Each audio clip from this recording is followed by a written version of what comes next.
মুখে বলি, আর যেই বস্তু উনি চায় তাই দিয়ে না, আর এই লোক দেখায় এটা দিব সেটা দিব, হ্যাঁ তার দরকারও নেই। হ্যাঁ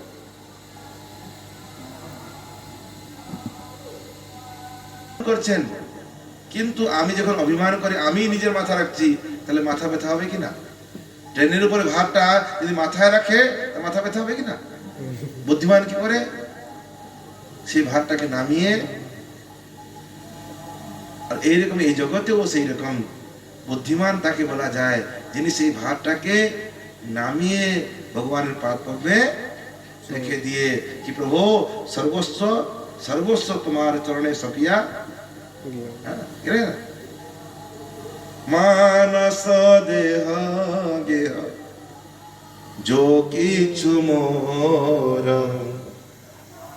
অর্পিনো তোয়া পদে নন্দ কিশোর।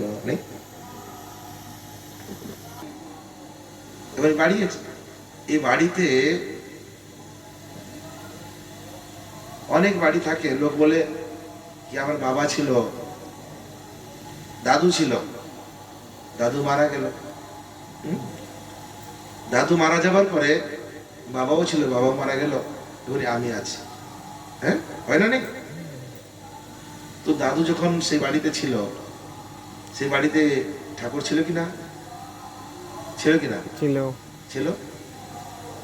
দাদু যাবার পরে ঠাকুর ছিল, বাবার সময় ঠাকুর ছিল, বাবা চলে গেল, আমার সময় ঠাকুর আছে। হ্যাঁ তাহলে মালিক কে?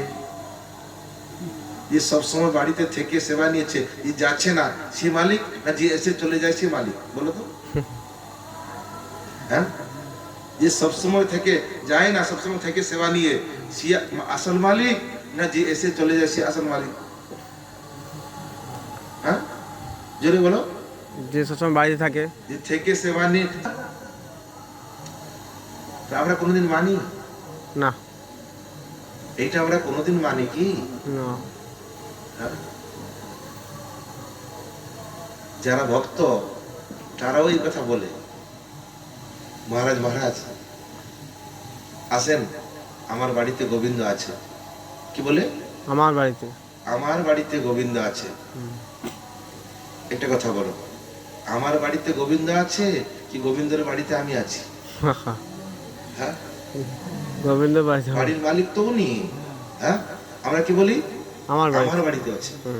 মানে কত আমি, মানে চিন্তা করো। হ্যাঁ